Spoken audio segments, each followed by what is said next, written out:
Yeah, just for all the people, I guess, who are watching. I've only met you once at the session earlier this year, Right.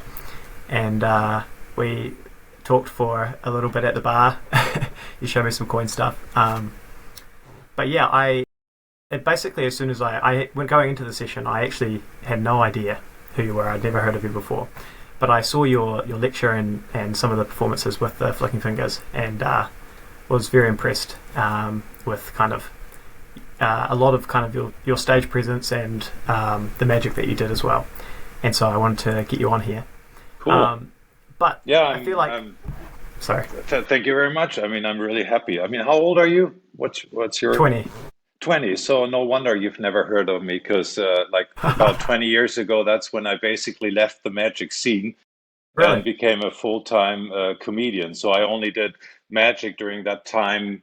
Well, I still did magic, but I wasn't fully into it in a creative sense, or like my main projects were comedy shows, basically like a sketch duo. And so just recently, we started doing some finger stuff again with the flicking fingers. And so, yeah, Wow. Well, I am keen to hear kind of how you got started in magic and kind of the evolution of that over the years and into comedy and sure. because truthfully I just don't know much about your history and I'd be keen to hear Yeah, how you got started. so this is gonna take some while, so just relax. No, well, I started magic as many people like when I around 13. Didn't have a magic box or anything. I just saw some cool card moves at the movies. I mean, there was no internet at the time, so it was one of those. Basically like a Western movie and people sitting at the card table and they had some cool fancy stuff going on there. So basically my first impulse was cardistry, even long before there was any cardistry. So I started teaching myself, trying to remember what I saw. So I reinvented the Chalier cut, as many have done before. Probably the most reinvented move in the history of card magic. Um, yeah, and I started doing shows when I was 15 or 16. So I basically earned all my money as a teenager by doing shows, really. So um, yeah, and after that, let's see, when I went to university, I started. I joined a theater group, a student theater group, and through that, I had some connections to a real repertoire theater, professional theater, and at the time they hosted the very first professional theater sports group in Germany. Through some workshops and stuff, I was able to join them. So, yeah, I started in 1992, that is. I started doing Nice. professional improv theater and theater sports because I thought, all this is going to help me with magic, which it actually did. And then I quit studying German literature and English literature and joined the theater full time for 3 years as an actor. So I didn't have any formal acting training, but I worked as a professional actor for 3 years. And that was at that time I met a couple of colleagues. First of all, a musician who was 14 years older than me, and the complete different. Just picture, you might have heard this from history books or documentaries, like a Woodstock. A guy who went to Woodstock and with long shabby hair and hasn't changed since then. So he was the complete different character. And we started doing a full evening comedy and magic show. It was called Beauty and the Beast. And I won't tell you which was my role or my character. We never really decided.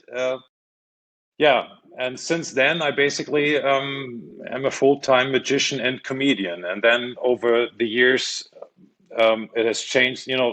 At some point, it was mainly magic, then it was more comedy. Then I had another colleague that I was doing that sketch duo with that I was talking about.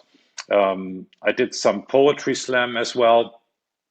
So I yeah, basically, like hardcore close-up magic and finger flicking stuff was my main interest in magic, and then the comedy and the writing, especially, was the next big thing for me. So, but funny enough, it always felt like I was doing the same thing. You know, it's always me on stage performing something that I'm working at the moment, or that I like to do most.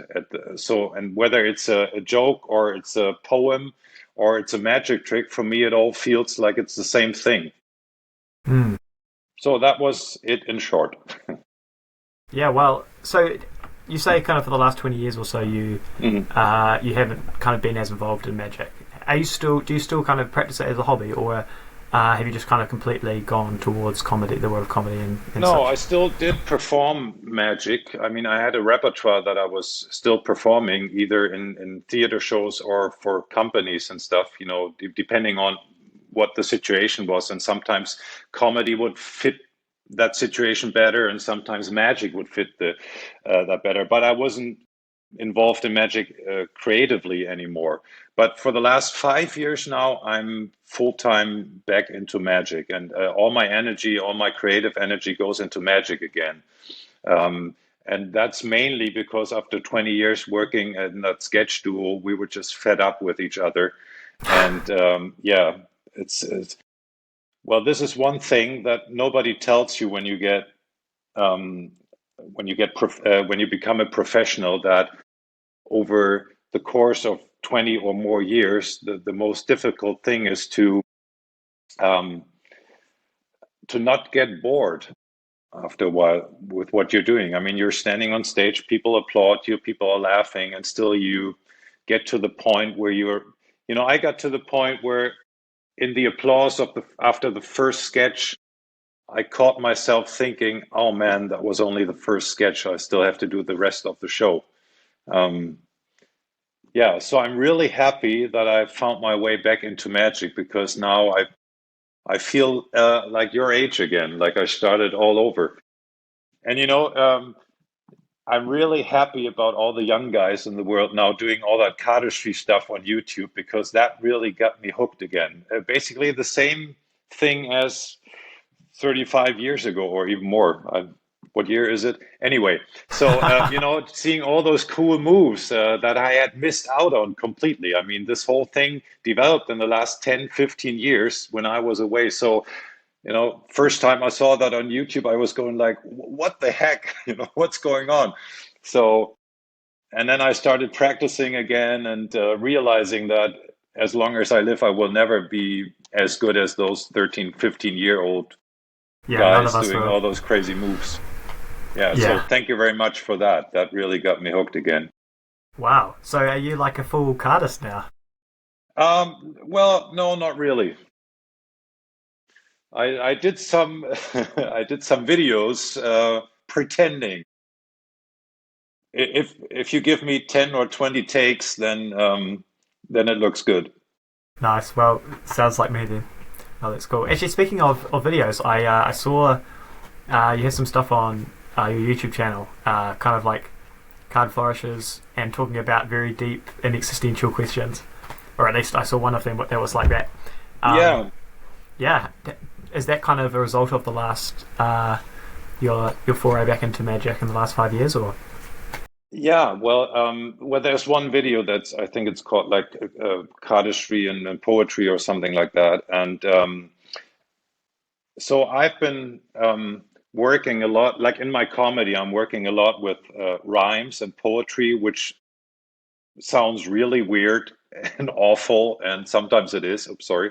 Um, uh, so during COVID, I was doing a project with a couple of colleagues, like a video project where we were doing our own half-hour TV show, and it was all in rhymes, and we were filming that in location and in costume and whatever.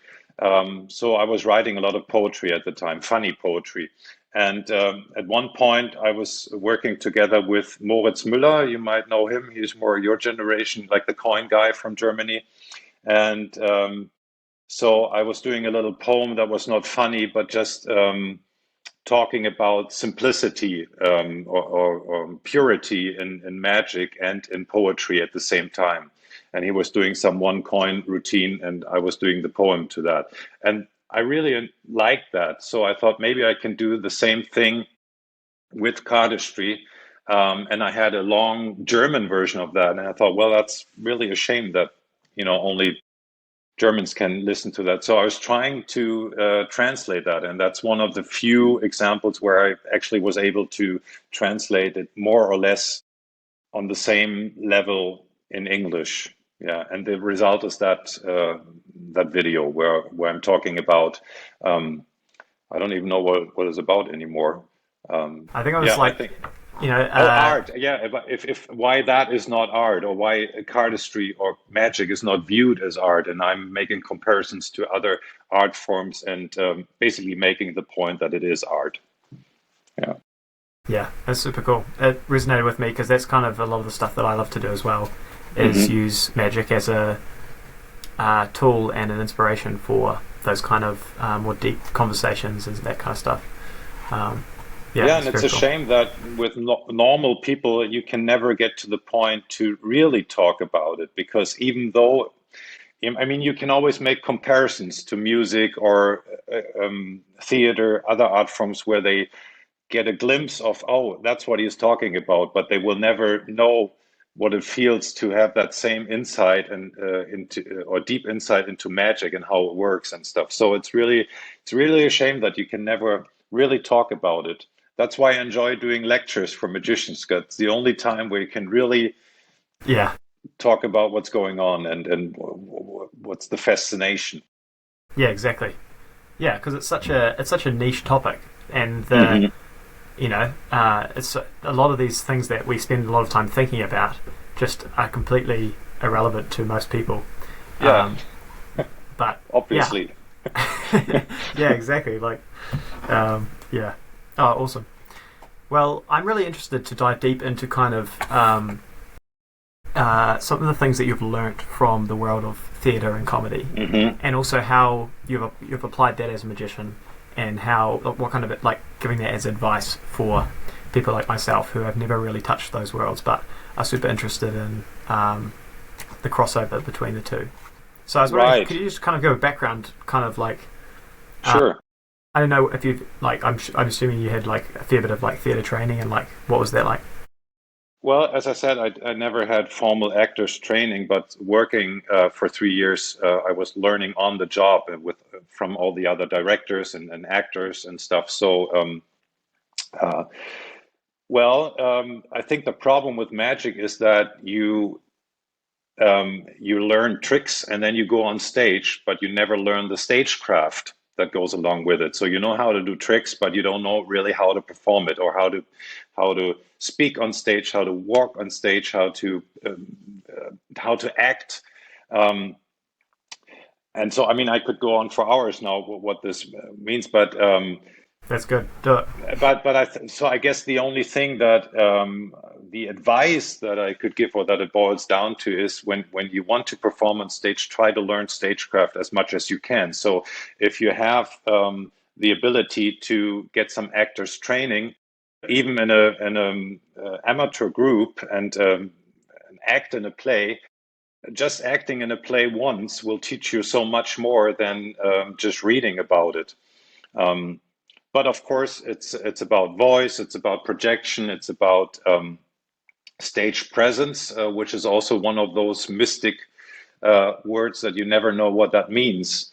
Um, and I can't really explain in just one sentence, but what I was talking in at the session only for 5 minutes, and that one joint thing, the concept of status, for example. This is something I got, and I'm prepared. I can show you something. This book Oh, is called beautiful. Improv by Keith Johnston. Keith Johnston, he was an English director, and he is basically the inventor of theater sports and improv theater. And this is really, if you read this, this might change your life. And there's a Wow. whole chapter. This teaches you how improvisation works because it's like a creative process on stage, right? For example, if we were to improvise a scene, um, the one thing you should never do is think ahead. Because if I think ahead, if I develop some idea of the scene in my head and I stick to that, you don't know what I'm thinking of, and if you have another idea, then we will just everyone will just try to um, uh, come through with his idea. So the concept is basically not to think ahead, but to make suggestions or offers and accepting those offers. And then, so I would, for example, establish something like, hey, how about we go sailing? Okay. And if you go, oh no, I don't like sailing. Let's go climbing. And then I go, oh no, I don't like climbing. How about swimming? And you go, no, I can't swim. So, and you know that gets us nowhere. Okay. So you're stuck at the same point. But if I go, hey, um, um, I heard you're such a good swimmer. I can't swim. Can you teach me how to swim? And you go, oh yeah, sure. But we don't have water. How about we're going to use your bathtub, okay? And I go, oh yeah, it's that's great because I have really big bathtub. It's 2 rooms big. And then you go, oh, I've never seen, Yeah. I have no idea where this story goes, but as you can see, you're developing step by step a story. So it teaches you that. And the concept of status that I was talking about is really something that helps with magic as well. Status doesn't mean your social status, whether you're rich or poor, but your basically your behavior. So high status is somebody very confident. I can look at you. I don't look away. My voice is calm and competent. I'm taking off. This is hard to teach with the camera, but if you're in Yeah. the same room, if I were to, if my body basically takes over the room, Hmm. if the room that I inhabit, okay, those are all high status uh, um, Like, behavior yeah. skills, okay, and low status is the opposite. I can't really look at you the whole time. My space that I'm occupying is very small, and I don't feel confident. And the thing about this is it's like a technique. You can change this actively. It's not when you grow up, um, you feel the way you behave, that's you. Um, and status behavior is always a strategy to um, to get out of trouble. Okay, so the high status player goes, "Don't fuck with me, because I will fuck with you." Okay, so that's how he avoids getting into a conflict. Whereas the low status player, he avoids conflict by basically saying, "Oh, I'm not worth it. Just you go ahead." Okay, and you feel, and in life, you always maneuver yourself in your preferred state of status. That's the status that you feel more comfortable with, that experience has shown you this is the way to stay out of trouble. And Interesting. you confuse that with your own self or with your character, with your nature. But it's something that you can actively change. Like you can decide whether you do a top change or you do a double lift. So you can decide um, just to stand up straight, just to look people in the eye, and that raises your status, and vice versa. Okay, so um, this comes. Okay, this is, you have to interrupt me if this is going on too long, because we No, can no, talk for 2 hours only about this now. So no. We've got say plenty of time. if you have a heckler in the audience, right? That basically means he is trying to fight for the higher status. So he might feel challenged by you because he doesn't like you, because he's maybe a typical high status player, and all of a sudden you get all the attention on stage, and he's only somebody who doesn't matter. So he might feel challenged to say, I'm the guy.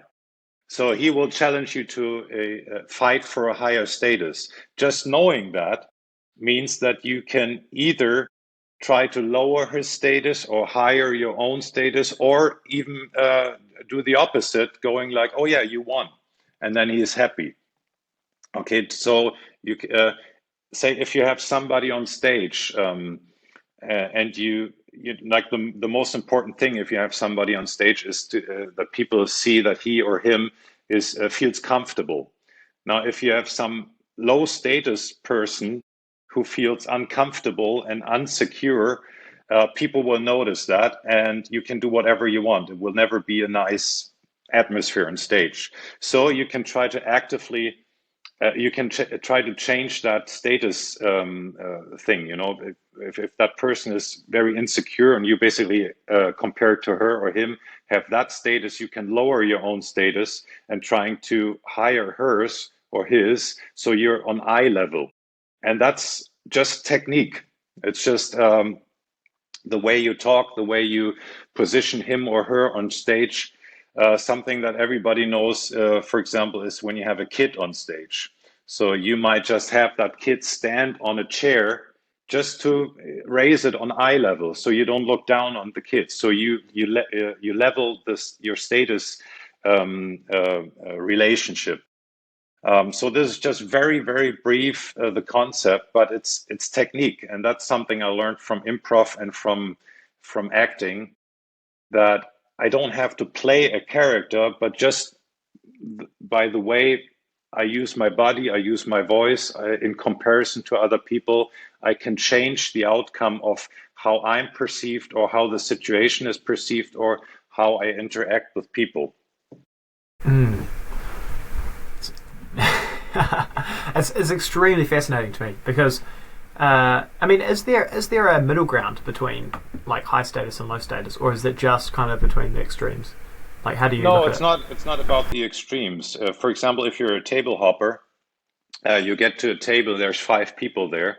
You will always have a natural pecking order because we are social animals. So in a group, you always have the highest status and the lowest, and everything in between. And this might not be like this. They might all be very same. Like with friends, they are all basically the same, but one of the guys or one of the girls will always be the leader of the pack, right? So, and we all grow up with this, so we are all very sensitive to that. It's just to be able to make this more not intuitive, but more how do you say? So you know what you're looking at, and um, right. So yeah, it's not in between the extremes, but you always have to think of this in relation to the other people that are around you. So like a golden rule could be, if you perform, you should have the highest status, but as close to the audience as possible, so you're still likable. There are some characters on stage that use low status behavior to be because that makes them more likable to the people because they don't pose a threat, right? So they don't challenge you in who is the boss. But then, of course, you still have to be in control. So it's a bit more tricky to be a low status character on stage and still own the room, you know. So it's that works on that's more difficult. So, but I would say the golden rule would be this is your stage, you have to take your room, right? Everybody is sitting crowded there in the audience, only having the room at their seat, and there's somebody else there occupying that room, but you have the whole stage and the whole room. So you have to, your whole body language has to own that or has to take over that whole room, but in a way that you still seem very close to everyone else, so they don't feel like you're talking down to them. Mm. Mm. Make Do you ever sense? use? Yeah, it does make sense. It really does. It's fascinating because it seems very obvious once you hear it, Yeah, but yeah. it's not something I've really thought about uh, you know like that before. Is this something you use outside of performing, or is it just strictly for the stage? Um, well, not really consciously, but I think it really changed my life, knowing about it, knowing that it's not me and I can change in different situations, that it's really a technique, that it doesn't matter how I feel about it or uh, whether I like being the highest status or the lowest status, but I know that this is something I could change. So in real life, for example, if I were to apply for a job and I wanted to make a good impression, then I could actively train that situation, and how I will sit there in front of the guy who interviews me, or the person Mm. who's interviewing me. And um, one thing that's also important, that you always distinguish between a positive and a negative status. So, you can be a positive high status. That means like being very likable, like politicians know how to do that. Mm. They own the room, but they still give you the feeling that they like you, and so you like them back. Um, and But you can also be a like the tough guy with a negative high status, and that's the guy who will fight you, right? Mm. And same with low status. You can be like very miserable character, and which is like a negative status, but you can also be very happy um, being the lowest status. For example, if you remember the show By the Flicking Fingers, the guy, the Giesbert character that Gaston plays, who is in the audience, who comes on stage. He is like very, very low status, but also very positive. He's just like a very happy low status, and that's why everyone likes him. Okay, Mm. so if he were to be a negative low status, then people would feel pity with him, and just take, and that's the opposite of what you want to achieve on stage. Yeah. Do you think the very fact of being on stage kind of raises your status a bit because, like, naturally you're in a kind of more elevated position than the audience? Um, If you take on that role, yes. So, it's your natural home, the stage. So it's your space. But if you are not acting in a way that you own that space, that it's yours, then people sense that too. So, and you might remember from school, you have different teachers, and some just enter the room, and everyone, and even though they might be likable teachers, no one would ever think of heckling them or trying to make jokes with them. And then you have those typical cases where those teachers can do whatever they want. You just know uh, that you can do whatever you want to them because they're just not confident. They don't own their own stage, which is the classroom. And same with performers. If you have a very insecure performer on stage who just doesn't fulfill the requirement of being high status enough with his behavior, then you might also have hecklers going for it because they just know they can do to that performer whatever they want. yeah, very interesting.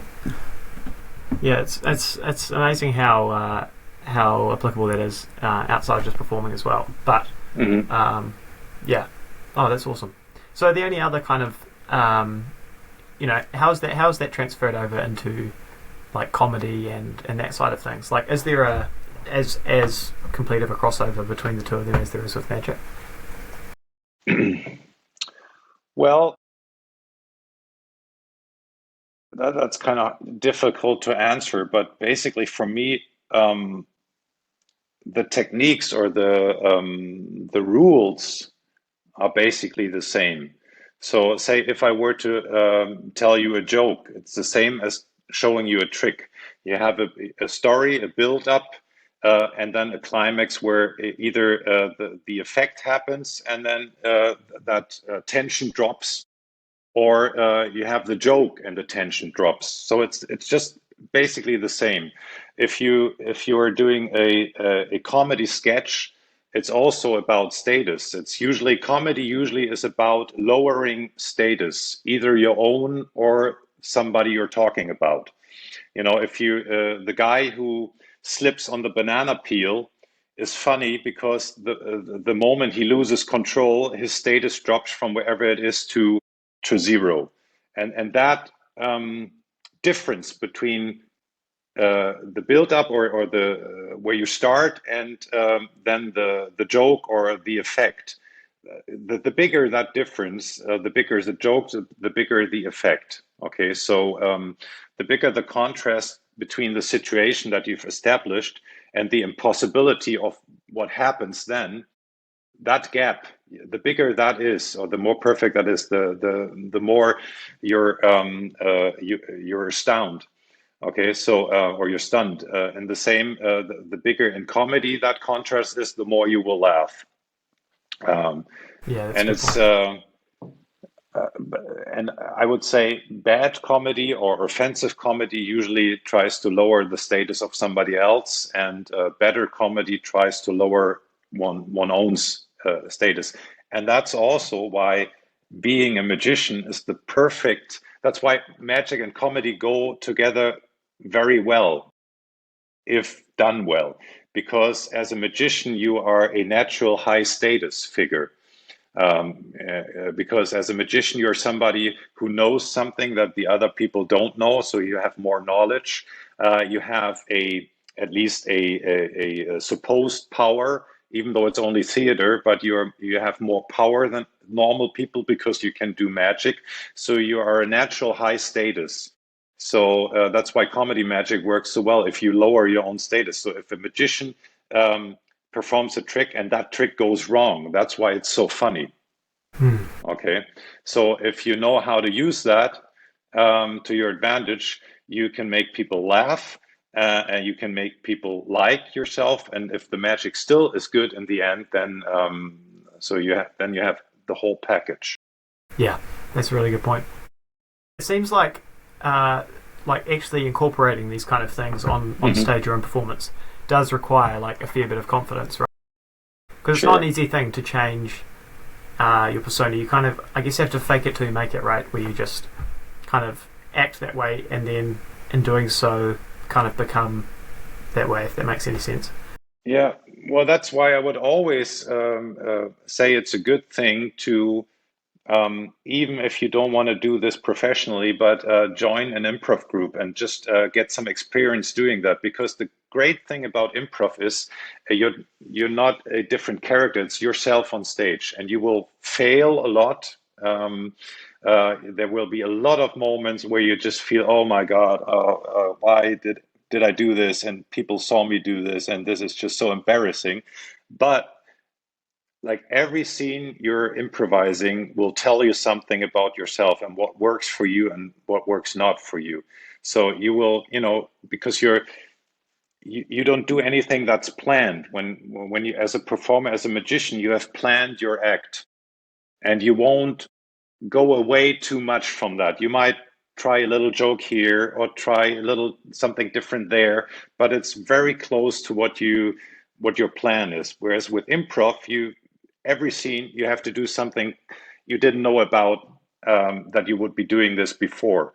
So you get a lot of experience, and if you try to get feedback from colleagues, and but even just the feedback of people enjoying what you're doing, or if they're laughing, or if they're getting bored at what you're doing, um, tells you so much. And that also then later on will reflect in your magic, because you might think, oh wait, if I do that dialect, people laugh, so that seems to be something that works for me. Or hey, if I do the uh, if I'm playing the stupid person, people really seem to enjoy when I'm doing that more than when other people are doing that. So you learn a lot about how people look at you, or how, or what works for you or not. There's one uh, well, so here's two things that might help you without years of training. With the flicking fingers, there was one thing that we did in the very beginning that established a lot of trust in the group, but also helped everyone very to a great deal. And Gaston came up with that. And so, say you need like to be 5 or 6 people, I think, for this to work. So basically, you're sitting in that circle, and so it's everyone's turn. And so, say it's your turn, then everyone else will tell you exactly how they perceive you on stage, what your strengths are, what your weaknesses are, how you come across, uh, what they think you could do better, or what would fit you. So they give you the whole honest feedback on, and then everyone else does that. So I'm telling you, the next guy tells you. So you get like 10 really, really honest opinions, which is challenging because you won't only, if it's honest, you don't only hear positive things. So there's like five or more guys telling you what's wrong with you. Okay. Yeah. But because it's everyone's turn, everyone will get that feedback, and everybody will try to be as honest as possible, and not be, not trying to put you down or anything, because they know next round it will be their turn. So this gives you a lot of really great feedback, and it also establishes a lot of trust in the group. So that was the best thing we ever did in the beginning. And another thing which is very hard to do, but it's a lot, how do you say, it's eye-opening. We did this at an improv workshop once. So actually with Keith Johnston, who was in Canada at the time, and he said, okay, so everyone has one turn and to go on stage and do whatever they want, just to keep us interested. Okay, so we have to sing, do a magic trick, tell a joke, tell an honest story, whatever, just make us care. Okay, and everyone else should leave the very moment, stand up and leave the very moment that they felt, oh, it's not interesting. He doesn't have Wow. anything. It's not funny. He doesn't really have anything. There's no, okay. So, and at the time I was going, oh, well, I'm a magician. I've been doing, improv for 5 years. Sure. Oh, but I can do this for a minute, because he told us, okay, if you're able to hold our interest for 1 minute, you will be very, very good. And I was going like, 1 minute. I mean, that's, I do that. So, man, I had like 2 sentences and everyone left the room. And it was Wow. basically the same with everyone else. There was one guy who kept us interested for like 5 minutes. And so he was kind of a strange character, and he started off, well, my hobby is I go to graveyards in the evening. And we just knew he was telling the truth. Okay, this was not his story. So yeah, nice guy, but very strange, and we wanted to know more. Okay, but everyone else, and this is really, really hard to. But it teaches you 2 things. First of all, how it feels if you really got the interest of the audience or not, and how it feels if you don't have anything that will interest the audience. You know it immediately. Do I have something, or don't I? Hmm. Okay, and the same in the audience. Once you get over that, oh, I want to be nice, I don't want to leave, I don't want to make him feel bad. And if that's your Aufgabe, if this is what you're told to do, and it's okay, like immediately, Hmm. is this going to be interesting or not? Does he have something that will be worthwhile watching or listening to? And it's really hard. I tell you this. I never felt that bad in my life, but Yeah, I imagine. it's really the best thing, because once you have that, you can change back. You will know. So yeah, those So 2 what? things are hard, but if you do them, you will learn, for you can draw on that for the rest of your magic career. Is that the kind of thing where you just have to learn by doing it? There's Yeah, rather, yeah, yeah, yeah. It doesn't.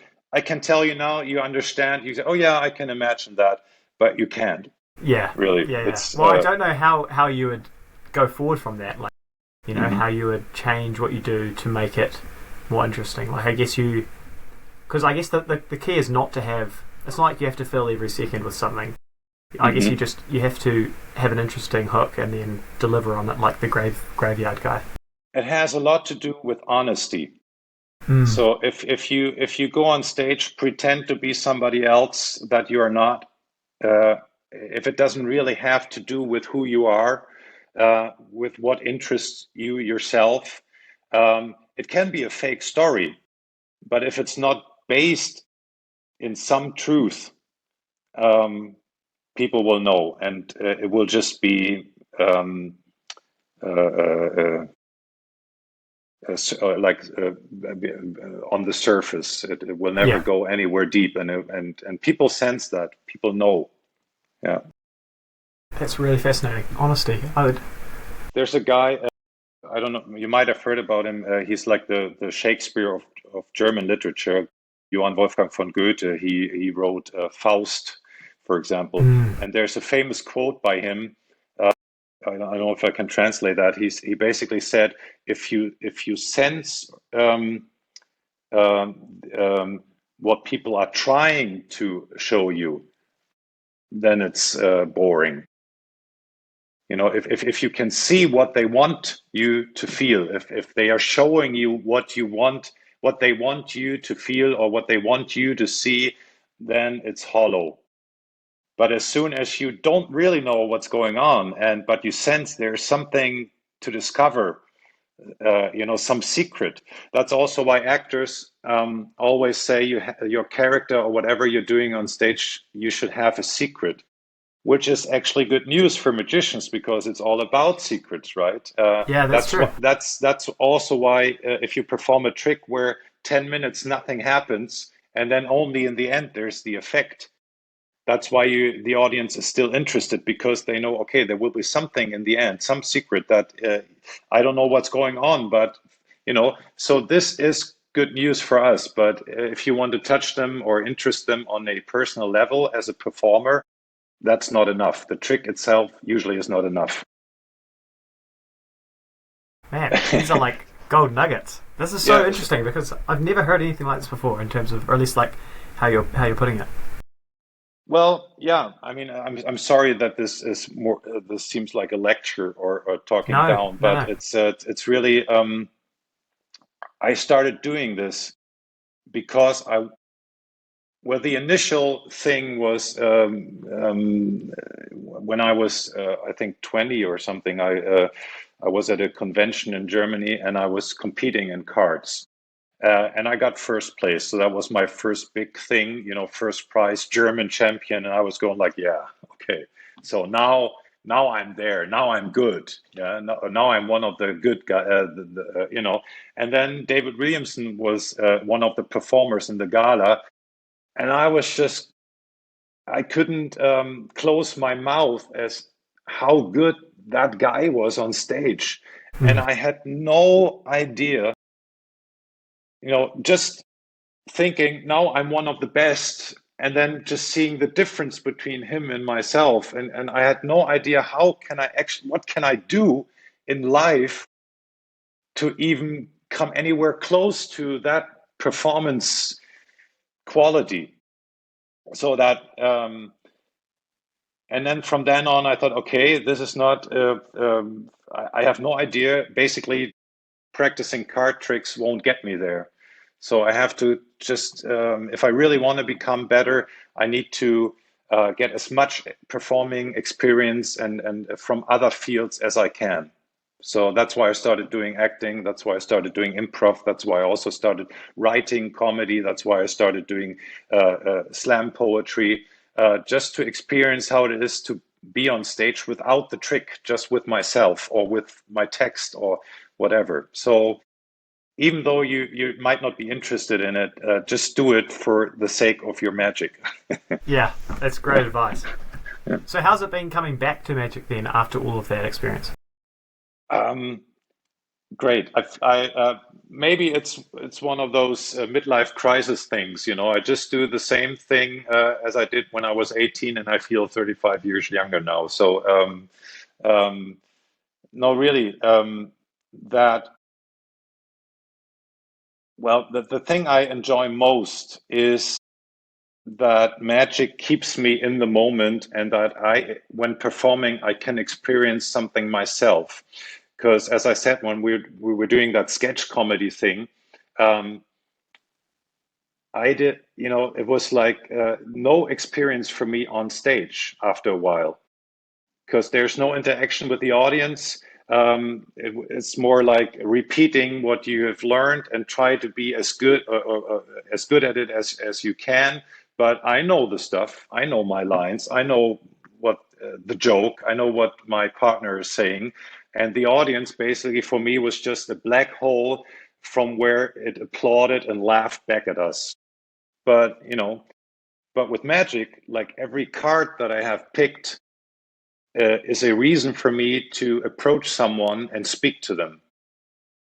And I really embrace that now, not just trying to have the audience members being part of the trick, because like a robot that I have to maneuver through my routine. So in the end, I can show, here's my trick. But I can really ask them, okay, so what's your name? Where you're from? What's your job? And I really do interview them, just like a speed dating. You go Mm. somewhere or you're at a party, you meet someone, and you are really interested in that person. So if you open up to that's two things. First of all, um, you are really in the present, which means stage presence, because it's like the improv theater, as I said. I don't know what the guy is saying or what the person is saying, and I have to react to that, and I can't plan that reaction if I, you know, except if I Yeah, do the exactly. same joke every time. But as soon Mm. as I really open up, then the conversation starts, and then it's like improv theater, and I go, oh, that's interesting, and so on. Um, so I myself learned something that evening. And it keeps me on my toes. I can't go somewhere else with my thoughts. I have to concentrate on the people. So now when I come home, I can tell my wife, oh, what happened today? There was a police officer and his wife was a working at a drugstore, and it was so funny because I, asked them whether they met during a drug raid or whatever. So which is a true story, by the way, which actually happened during performance. I had two people on stage, and they were a couple, and he was a police officer specializing in drugs, and she was working at a drugstore. So, um, but hadn't I asked and hadn't I been interested in what they had to say, neither me nor the audience would have experienced this kind of spontaneous moment and laughter together. And so that's really what I enjoy about magic the most. That's also why I perform. My favorite space are small theaters, basically like a parlor situation where I can perform close-up tricks, where I don't have to leave the stage. I can just go to the first row because they're sitting on the same level, on the same level floor level. Um, yeah, so getting it's like improv, getting out there. Hey, here I am. We're having a good time together. And it took me 35 years to really get back to that. Yeah, to realizing that this is what it's about. It's the communication. And everyone will tell you that it's about communication, but not like 99% of the magicians who think they are actually communicating with the audience, they are not. They will ask people's names, but then other than that, they will just direct them through the trick, and having some jokes that they have prepared, no matter who's sitting there and what they say. So it's only a fake communication. Yeah, and I guess now that I think about it, improv would be a great way to learn that because uh, you have to be in the moment adapting to what the other person is saying, which is a super applicable skill for just interacting with people on stage as a magician. And also, I think most magicians think they have to have some funny line. They're asking a question, the guy says, I'm a police officer, and then you sort of feel the need to be funny or to do something. But that's also something you learn in improv is don't try to be funny. you know uh, the best advice that Keith Johnston actually gave people on stage is if he would see a scene and he could just see people were trying to be funny and it wasn't getting anywhere, he would go on stage and whisper something in their ears, and then he would leave stage, and the scene would be 100% better. And all he told them is, try, not try to be boring. Yeah, try to be boring. So don't try to be funny. Don't try to be clever. Don't try to be the better guy on stage. Try to be boring and let the other one shine. And um, and that gets you, and that's always better. And you will come out being more likable. Being people will perceive you as being more clever. For example, if you usually the funniest thing you can say on stage is the most obvious thing. Okay, if you try to be original in your answer, people will, as I said with the Goethe quote, people will sense that you're trying to be funny, that you want them to laugh, and then you're, yeah, I don't want to, I don't want this. Okay, so, but if you're saying the most obvious thing, then people will perceive that usually as the most original thought they could ever imagine, because that's exactly what they would say. Hmm. That's exactly the most original thing that they could come up with. Yeah, that's a good point. Actually, I wonder if it's similar at all. I remember hearing Tom Stone talk about this Hmm. idea of um, don't be original, be obvious, as in Yeah, like be do what is obvious to you, and yeah, that will inherently appear original. Is that kind yeah, of same thing where it's like just say what first comes into your head rather than thinking about what's new? yeah, yeah. So yeah, if say you don't know what to answer if somebody says, "Well, I'm a physicist," or and you have no idea about physics or what that job is that he's talking about, you go, "Oh yeah, that's I have no clue."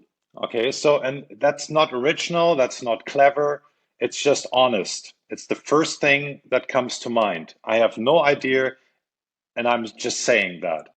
And people will like you for that, and people will think, "Oh, that was funny."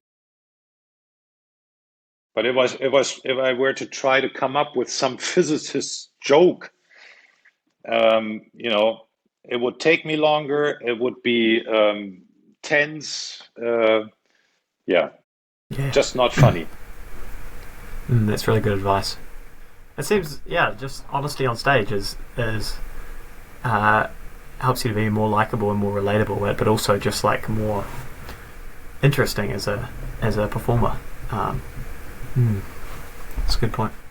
Well, If you don't, if people know you're not trying to pretend, which is yeah, kind of hard as a magician, because as a magician you always pretend you're a magician.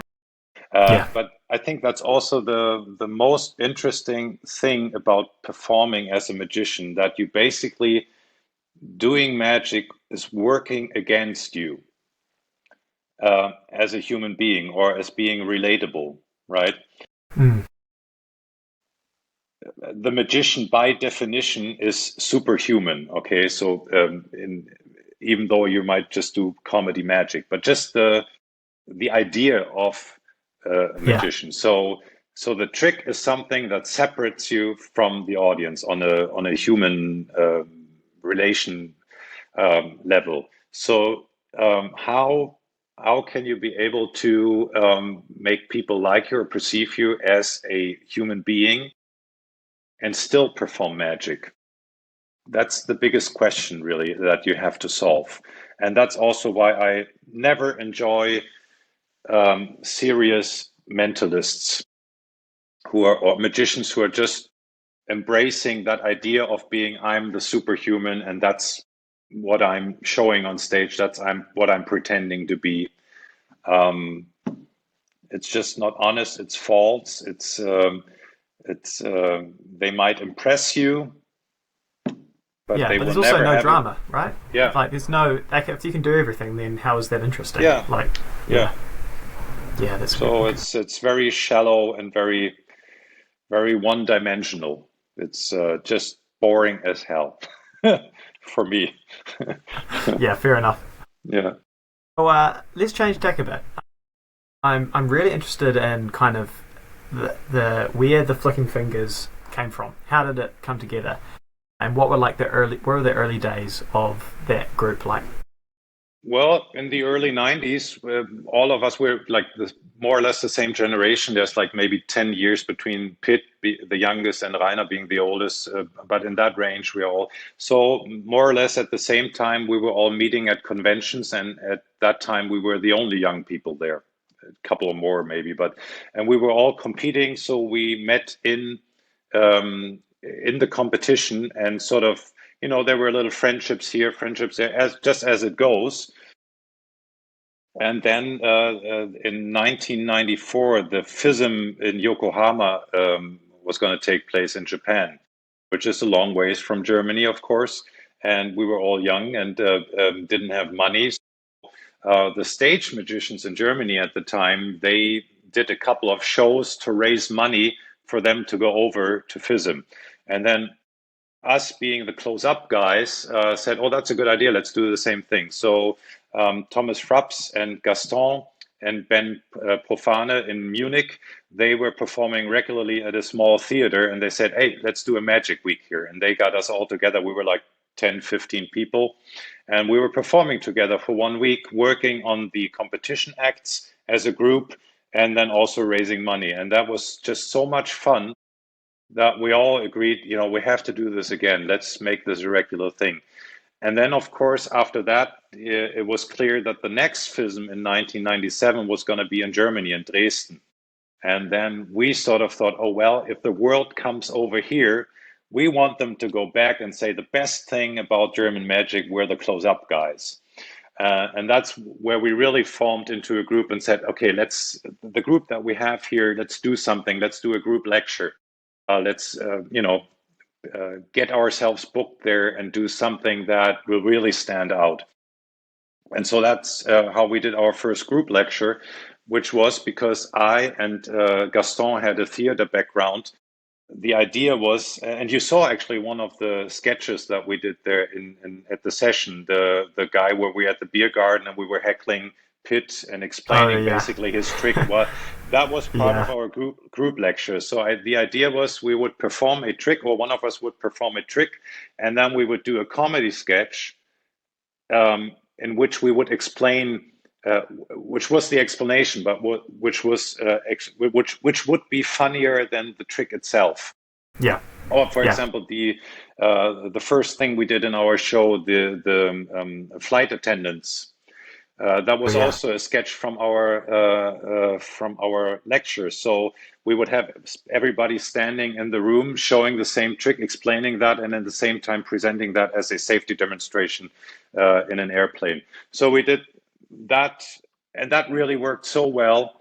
And people really noticed that, and so we achieved our goal, and at the same time that formed our group, really working together. And in the beginning there were two or three other guys who left us in the beginning, and then another guy coming on, and so after 2 or 3 years that was basically then the Flicking Fingers. And that's at some point we came up with the idea, with the name, which we now learned in at the session from Rachel, that it's some oh that it's yeah. It that has other finger meanings. flicking has other meanings as well. Yeah, That is yeah. really bad for us now, being old white men.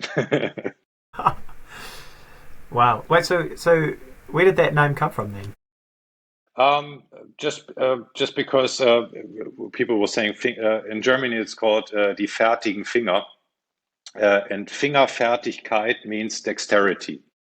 I see. So, so it's a play on words. So finger is finger, of course, and Fertigkeit means the dexterity, and but also fertig means also done with. So it has more than one meaning. So Ah, I it's see. like it's being settled. So we're yeah. So it actually the meaning in German changes now. The older we get, the fertig becomes more not the meaning of being ready, but being done with. So and so flicking fingers would just be the most direct translation, but it doesn't have all the nuances it has in Yeah. German. Yeah. Yeah. Oh wow. So, I mean, one thing I'm really fascinated by is like the creative process you guys go through to come up with these bits. Because Hmm. here in Nottingham, where I'm living right now, we have a similar group of magicians that regularly perform together, and at the moment it's just kind of individual acts kind of together. But a lot of us coming away from the session were very inspired to have just like group bits and stuff going on throughout the show. How do you Hmm. guys go about combining all of these very different performers into such a cohesive act? Well, the first thing that happened was that group therapy thing that I was talking about, everyone telling each one, everyone else, how do I perceive you as a persona on stage? And that actually sprung from one performance. We were doing a show.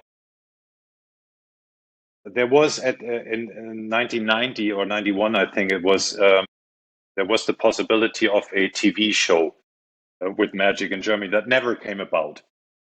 But anyway, so we were performing at the time, and then we realized we were all doing the same character. We were all playing the same character, doing the same jokes, the same lines.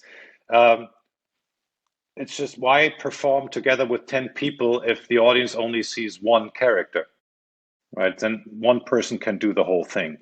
So we started trying to, okay, what's your character? I mean, what's different with you as a human being, as a character, from how I are being perceived on stage?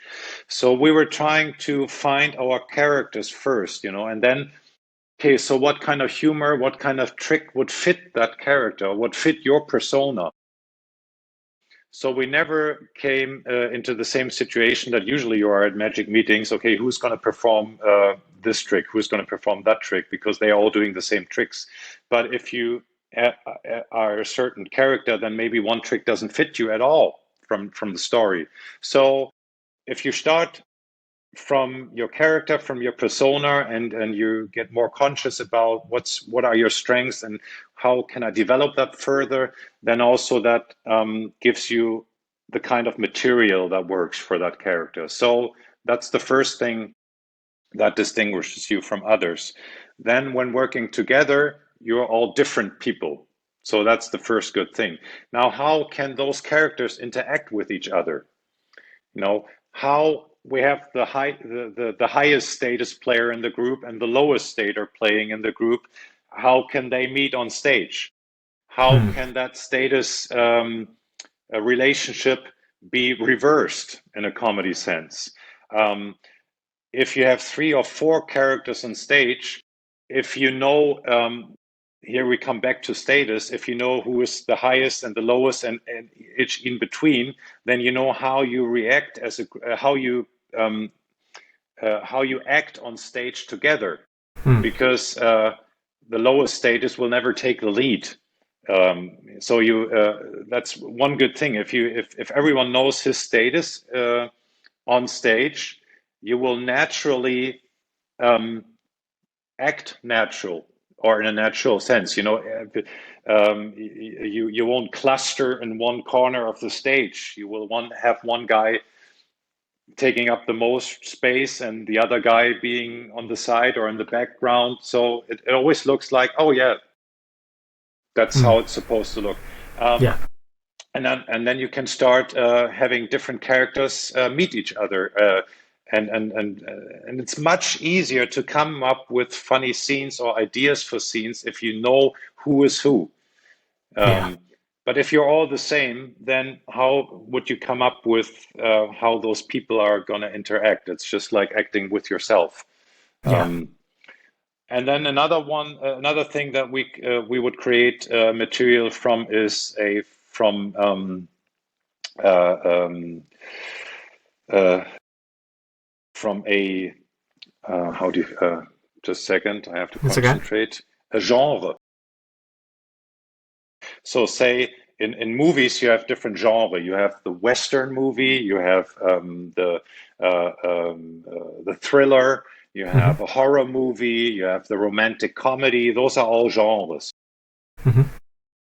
Or safety demonstration in an airplane is a genre. Okay, So you can take those genre and say, okay, how can we perform this trick as a horror movie? How can we perform this trick as a romantic comedy?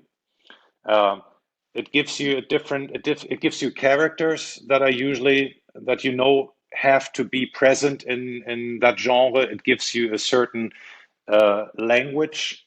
People talk differently, use different words in that one. If you do a Shakespearean play, that's also a genre. People talk different than if you do a contemporary play. So um, this sounds like a lot of magicians or bad amateur actors doing bad amateur plays, and a lot of times it is. But if you view this only as a comedy tool, or maybe even something that you don't perform so people notice right away, but maybe this is only something underlying your scene.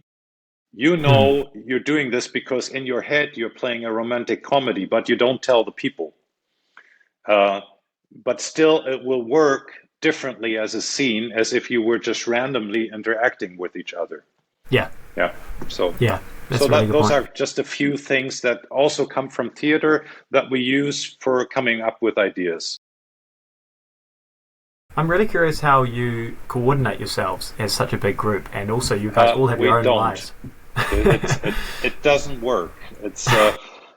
It did work much better when we were younger and we were still, at university or studying or stuff. We didn't have families, we didn't have a full schedule.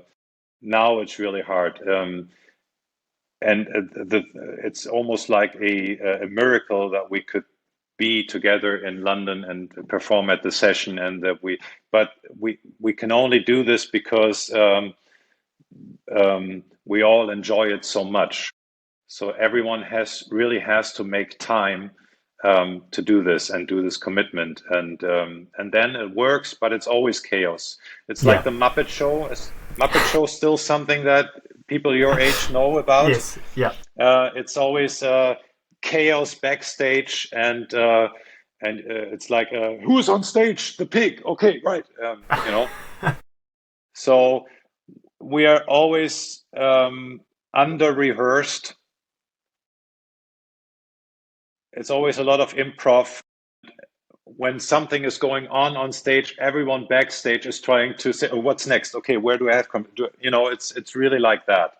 Wow. But we enjoy it so much, and that's the thing. If you don't, yeah, I guess it's with everything in art.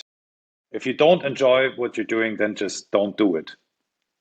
And coming back to the very beginning of our conversation is nobody tells you that this is the biggest challenge to keep uh, that joy, to uphold that joy over 20, 30, 40 years doing the same stuff. So I can't imagine how people who are doing for 30 years the same five tricks, I don't know. It's beyond my comprehension how people in Las Vegas, how Mac King can Yeah. perform for 20 years the same show, and still you go in there and you think, oh, he's enjoying himself. I have no idea how that works. This is completely beyond my. So that's, I guess, one of the reasons why I got into so many different fields, uh, out of fear that I get to a point where I don't enjoy it anymore, so I can move on to the next. That's why I went into comedy, and that's why I'm so happy that I had the opportunity to go back into magic, and that's now again, the cardistry guys, the young guys, and the coin guys. I'm so thankful for that you got me interested and sparked that fire again in me. Man. Yeah. Yeah. Well, so I'm interested because at the session I only saw your coin work, but after kind of doing a bit of research around what you've done in the past, you also obviously done a lot of stuff with cards. So, like, how do you think about both of those props, and what do you prefer? I don't know. Do you prefer to do coin work? Because it seemed like that's kind of what you did the most of at the session. Yeah, well, coin is what I got more into it in the last 5 years. So that's where, for myself, much more new things happen. So obviously, I'm, I like doing that now. And with cards, yeah, I always considered myself a card guy, but I have to tell you that like 90% of all card effects I don't enjoy and I don't perform. Um, I've in the early 90s when Tamaris came up or introduced that whole mem deck work and stuff, and Pitt got into it, and I was fascinated with that too, and started doing that. But then after 10 years, I had to realize, well, none of that stuff has had slipped into my repertoire, and a lot of card effects haven't. And now, after 35 years, I have to be honest to myself. The only effect that I'm really interested is a signed card to impossible location. Yeah, So fair enough. like 90% of all my card work involve signed cards or methods for getting duplicate signatures and stuff. And uh, yeah, so I have tons of material in that, but so I can usually in the full evening show, I can only show one card routine because it's the same theme, which is maybe good for the audience, so they don't have to see too much card stuff. Um, yeah, and I'm actually for this FISM, I'm bringing out a book on card magic. So I was trying Wow, to put together sort of my life's work up to this point. So and man. but the more creative process is in coins at the moment. Yeah, Yeah. yeah, that makes sense. So then, how do you take something like coins, which, when I kind of think about it, seems like you're far more limited in terms of effect than in card magic?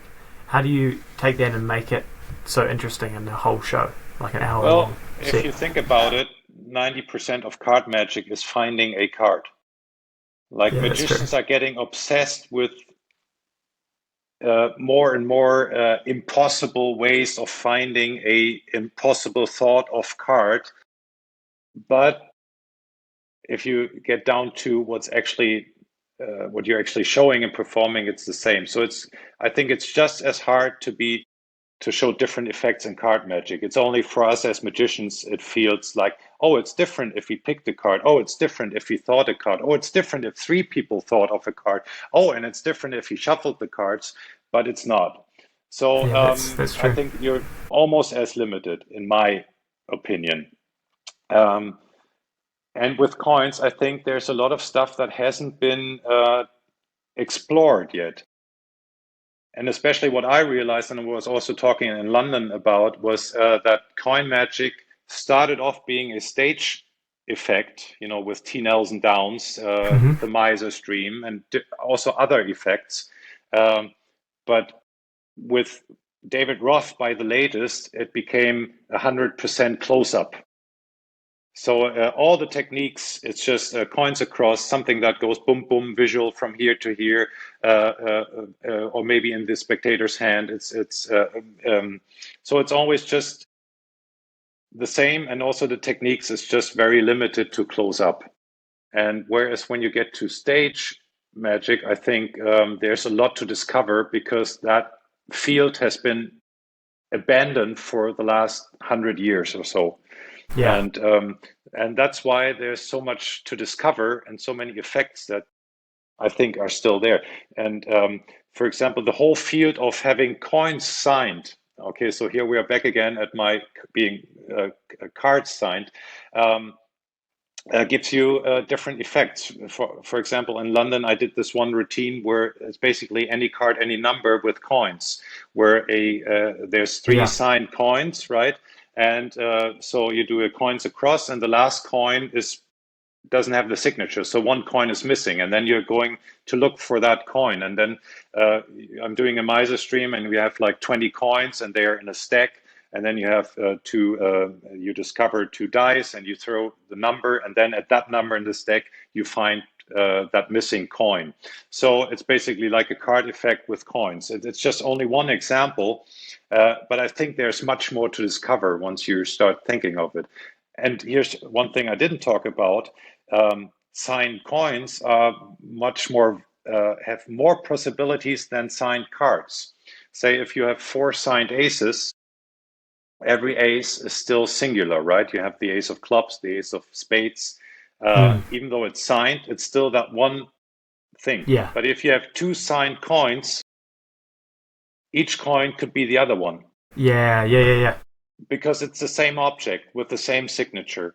So that opens up much more possibilities, really, once you start to think about it. Um, yeah, so I think it's really great that there's this field that has been abandoned for so long. And that means whatever you come up with, chances are high it's new and people haven't thought about it yet. So, yeah. Yeah. It's a really good point. I was thrilled and surprised to see that the kind of coin work you do doesn't really use a whole lot of gimmicks.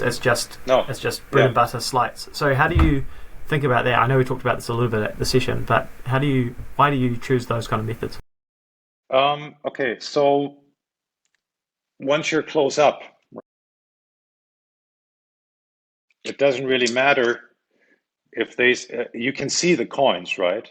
So if this would be a gimmick or I don't know, a shell or whatever, if we can talk real stuff, It'll be only yeah, magicians at this point. it's okay because you can see them. But if I'm back there, you don't see anything. You might see some reflection or something. But how do you know that this is a coin when I'm 30 yards away? You don't. So if you want to prove that this is a coin, you would have to do some flicking. You hear the sound. You would have a glass. Now you know it's a coin. I can't do that with a shell or with anything else.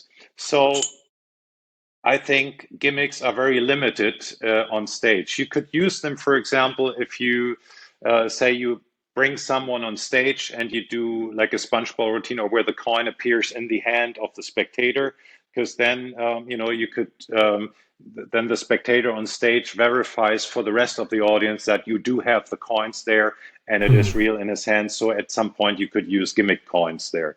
That's okay, but you have to transition from the visual to the audible really on stage. Okay, so if I have three coins, now you know I have coins. If one of them is a shell and the other one is magnetic and doesn't sound, you can only see them, and that's no good on stage. Yeah. So usually the routine we were just talking about with the coin that appears in the stack. First, I thought, okay, I can have say if I have a coin and a shell and I have it signed on both sides, then I can also unnest them and I have two signed coins and have another coin be somewhere else, and but at the same time, I have to deal with the problem, how do I get the shell into play? How do I get it out of play? Once it's in play, how do I make sure people know it's a real coin? So after thinking this would be a better way and trying to come up with a routine, I got to the point where I realized, no, it's causing more problems than it's solving problems. And Mm. then I started thinking, okay, how can I do this only with three solid signed coins? And some old school moves, just some click passes, some transfers. Um, and all of a sudden, all the problems disappeared. And I realized, oh, it's much more efficient.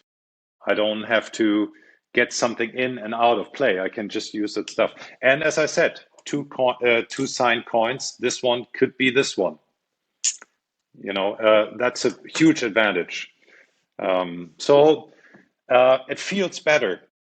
I don't know if this is just some old school thinking, but for me, it gives me the feeling that I'm really doing the trick. It's not the Yes. gimmick that does it. It's one of those points that really you could argue doesn't matter to the audience, but I think it does because it comes down to that honesty thing that we were talking about. If I'm more confident about what I'm doing because I believe in what I'm doing and I know I do it and I don't have a bad conscience because I think I trick the audience with methods that I don't really think that I'm doing the trick. It's more like a self-working thing.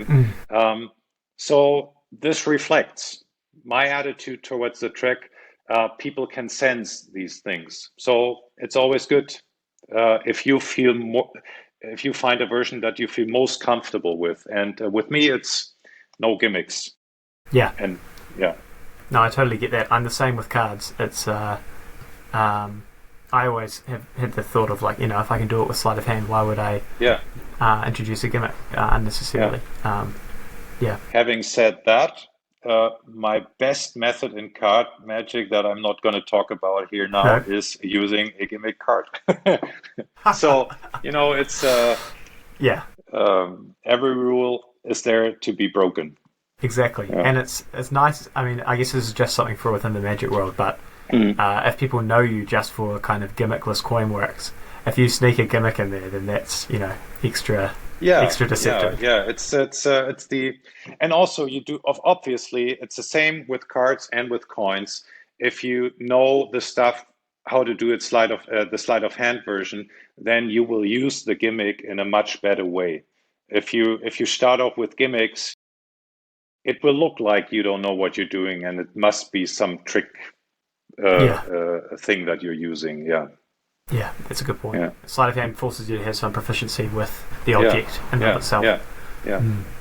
And Mm. also, if you do perform and something goes wrong with the gimmick, say if the thread breaks or whatever, if you're dropping the gimmick or stuff, then it's always good to have a couple of backup sleight of hand techniques that to save yourself or to save the trick. Yeah. Exactly. Exactly. Yeah. So I'm all in. I'm all for sleight of hand. Yeah. Yes. I'm pleased to hear it. I resonate with that a lot. Yeah. Yeah. Well, one thing that I find super fascinating is that it seems like most countries have kind of their own unique flavor to the magic Hmm. that comes out of them. Like, you can kind of imagine what a Spanish school magic kind of feeling is. Same with French. Same with even in different parts of America have different feelings.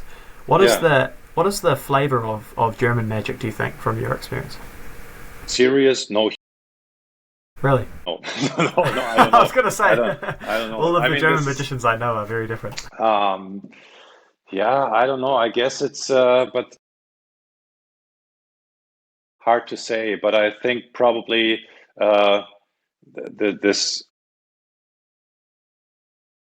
I think that's why the flicking fingers are a bit of unique also in Germany because of that group work, of that improv feeling that it has maybe on stage, that kind of touch of comedy, anarchy, at best, I would say, which is sometimes born out of real chaos, of course, um, is a bit not very typical for German magic. I guess usually German magic is as German characters usually are more a controlled style, a thought through style, a well designed thing where nothing can happen, and so yeah, probably more like that.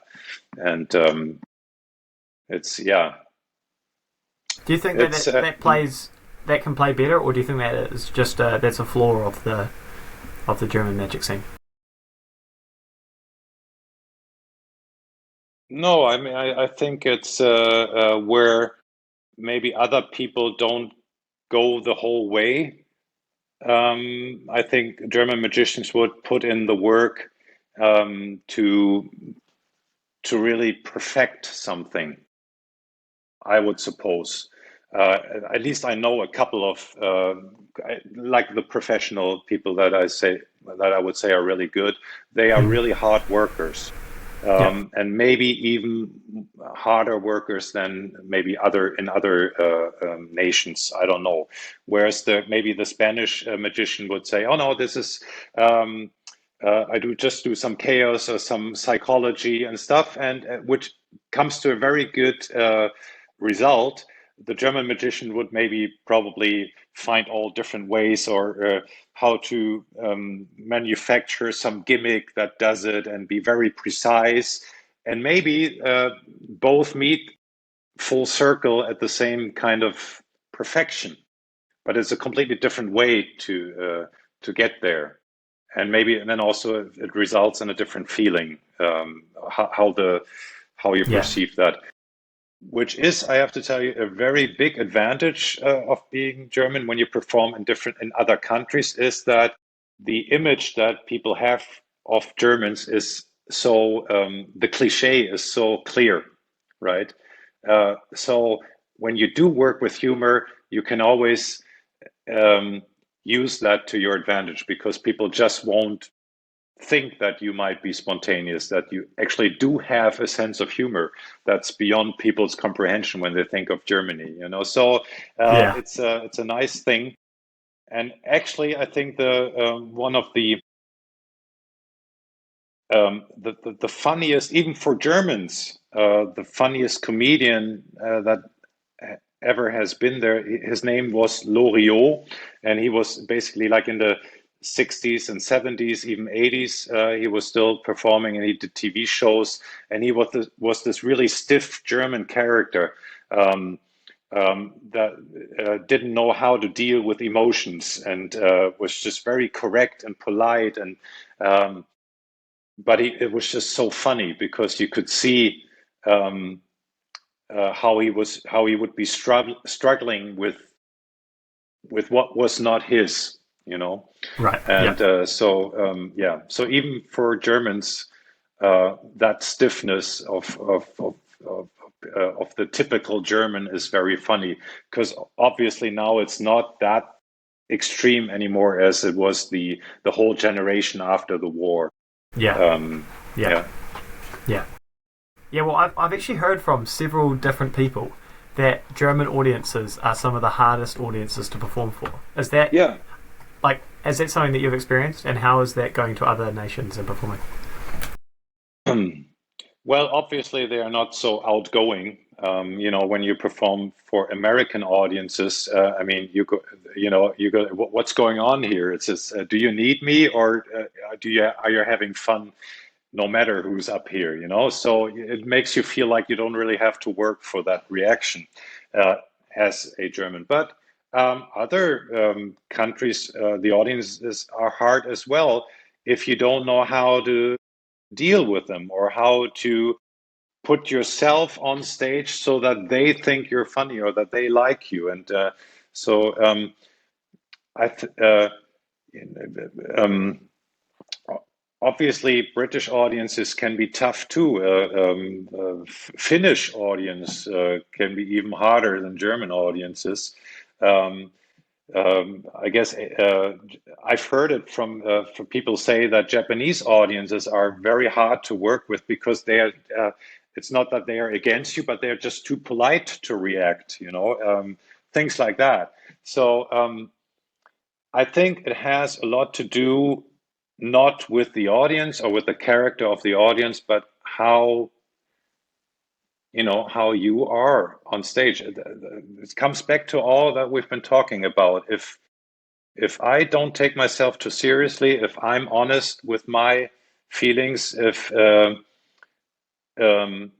making fun of myself and not of somebody else, I think that transcends all language barriers and all social codes. Hmm.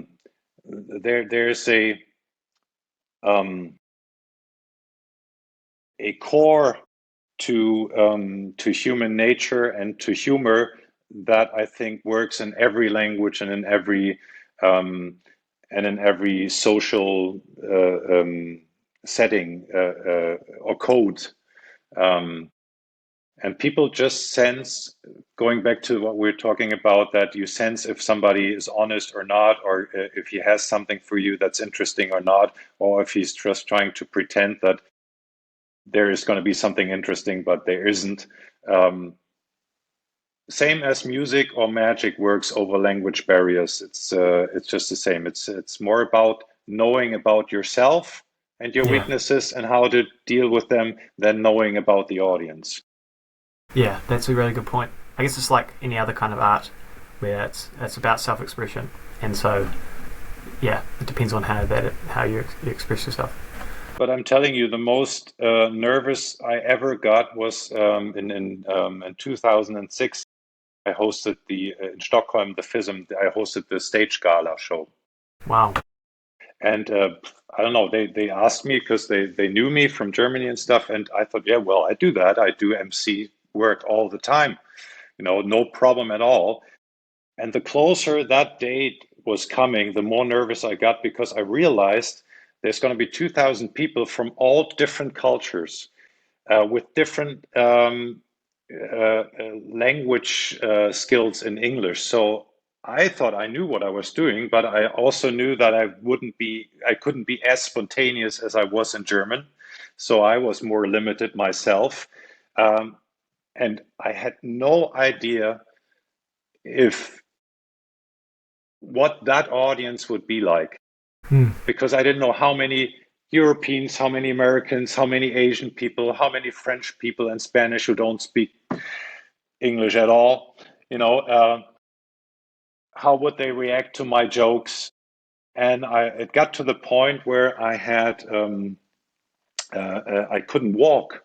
I had a pain in my leg, which was Wow. only psychological. So when I was walking to the venue, I thought I wouldn't get there. I couldn't. I thought I couldn't take two steps on stage. I never experienced that. Wow.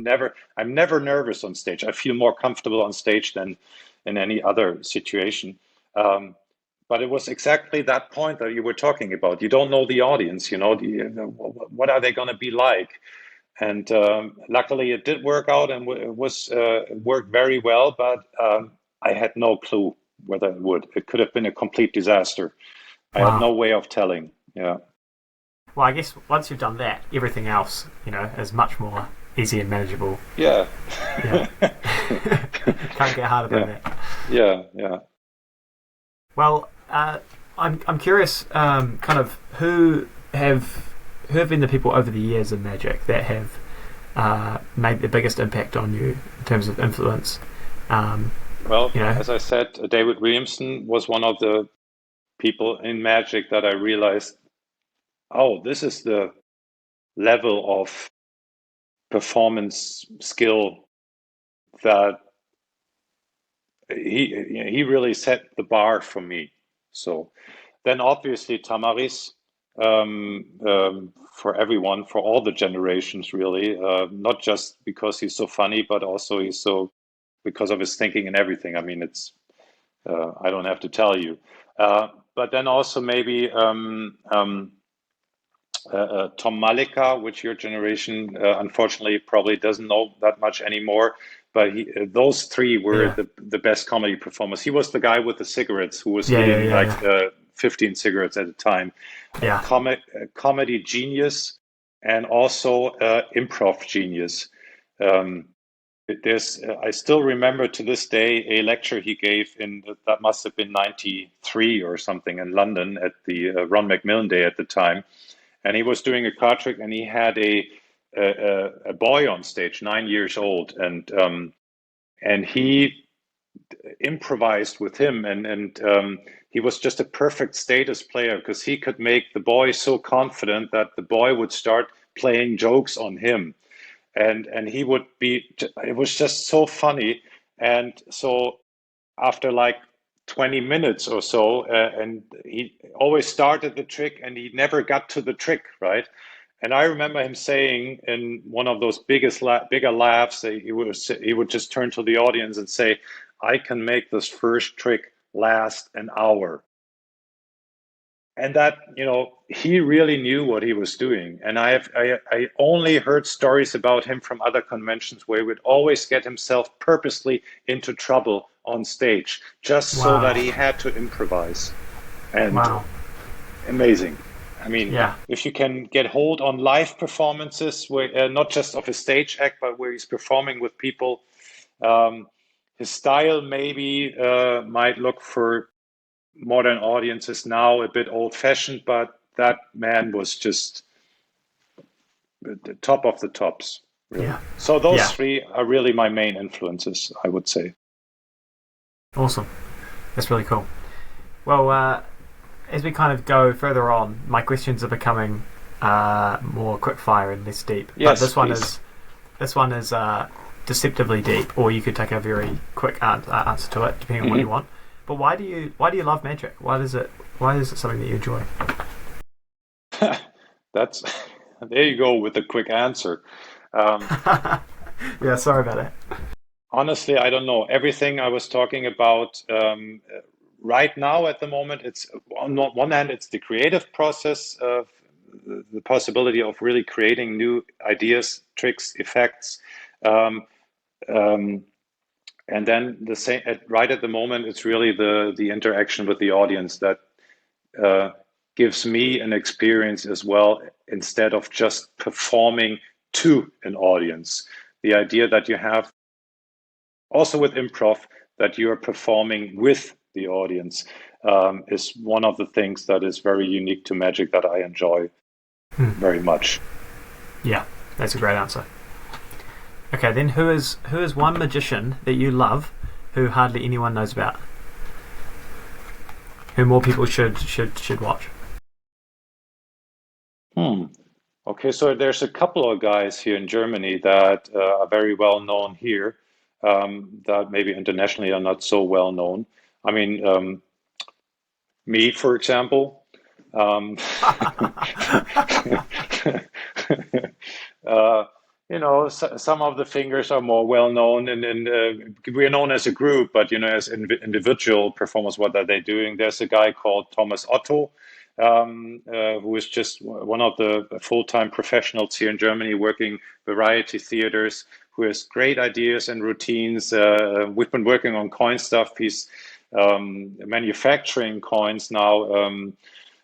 So he hardly does any lectures here in Germany either, but great guy. Um, who else? I mean, yeah, so let's stick with Thomas. Nice, awesome. Okay, what is one topic in magic that you think should be talked about more?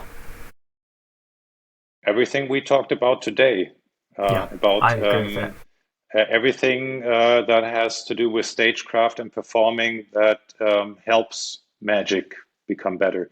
Because if you get down to it, even all of us are more impressed by great performers than we are by the best trick that we Yeah, are fooled with. definitely, definitely. Okay, well, we're on to the closing questions now. Hmm. What is your biggest pet peeve in magic? My biggest what? Pet peeve. I don't know if this translates. Like your biggest. No, Oh, you know what I'm talking about? no, no. Oh, okay. I'm lost now. Sorry. Yeah, it's kind of a yeah. Like the biggest thing that annoys you that other magicians do. Oh, okay. Uh, um, Treating spectators in a bad way, especially on stage, but in any kind of surrounding. If they don't care about the spectators, and it's not only annoys me, I think it doesn't help magic. It's one of the things why magic has such a bad image, because why people don't want to come on stage, why they think, oh, don't pick me, because they've just seen it so much. Because I think probably over 90% of audience interaction by magicians is really bad. Yeah. Yeah. Yeah. That's a really good point. Okay. Well, if you could go out for dinner with any magician who has ever lived, who would it be? Hmm. Probably at the moment, T. Nelson Downs, Yeah, that's a because great I choice. just want to know. You read about this, about him filling a stage for 500 people only with $50. Um, Yeah. I just want to. I want to see that act. I want to talk to him. Yeah. Yeah.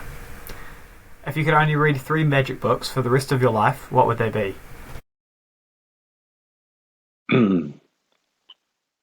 um, Well, I can tell you the one book that had most impact on me, that was Strong Magic by Darwin Ortiz. One of the few books that talks about presentation and everything that goes with it. And yeah, that was really, really great. I would reread that probably a couple of times, even though I have to admit that I don't think Darwin Ortiz himself was a good performer. I think he was very boring. Sorry to say, but No, Um, I but it agree. doesn't mean that his book isn't maybe the best on the topic. So that um, hmm, Uh, it's hard to pick Yeah, yeah. really It's because it changes so much. I have to tell you though that I haven't read much lately. That of course, as everyone else, I'm watching more tutorials now and stuff. Yeah, but maybe the Gary Kurtz book. I think Gary Kurtz was way ahead of his time, especially with coin magic. Very interesting to read. Yeah, and of course uh, Tamaris, and even it's hard to pick either the 5 points in magic or the magic rainbow. I think the 5 points in magic is a more practical one. yeah, yeah. Though you probably have much more to read with the Magic Rainbow. Sure, sure. It's more yeah, thought provoking probably, but But yeah, no, those are great yeah, choices. yeah. Okay, well, that's pretty much it. This is kind of your opportunity to plug anything to the 5 people who are still watching at this point. Yeah. What have you got going on that people should check out? Yeah, I hope I can see you at FISM. I'm doing a lecture there, and I'm launching my book. Mm. So would be great for you guys to come there and see the lecture and talk to me afterwards. I'm keen on any feedback for better or worse. Is that book something you're going to be releasing like widely after that, or is it kind of purely just for FISM? I hope I can release it right there. Mm. It's basically it's written, it's done, it's layouted. I'm trying to get a good forward now and have it printed till then, but it's. I wanted to have it ready already for January for the session, but just didn't get it done. So yeah, Yeah. Oh, awesome. Well, I'm gutted to be missing your FISM lecture, but I hope I'll be able to pick up the book after that. yeah. Well, I might even send you one for free. Wow. Well, that would be awesome. I'd love to But that read it. doesn't mean for the other 5 people who are still watching. But it was just Yeah, sorry, as a guys. thank you for having me on your podcast. No. That's yeah. No, thank you. This has been an absolute pleasure, and I've really loved digging into these kind of topics, especially around status and all these things. They're just not the kind of thing that you can read about, and also not the kind of thing that is super common in the magic world. So Yeah. thanks so much for coming on. And honestly, it's just such a pleasure. You're a lovely guy. Well, great. So, Well, thank you very much. I enjoyed it. Sorry for me rambling for so no, long, but I just counted on you to stop me whenever it's getting boring. no, that's the whole point of this thing is just Yeah. for people to ramble. So that's Cool. perfect. Cool. Well, thank you Yeah, so I much, really Helga. enjoyed it. Yeah. Yeah, yeah. And Thank you. hope to see you soon. Yeah.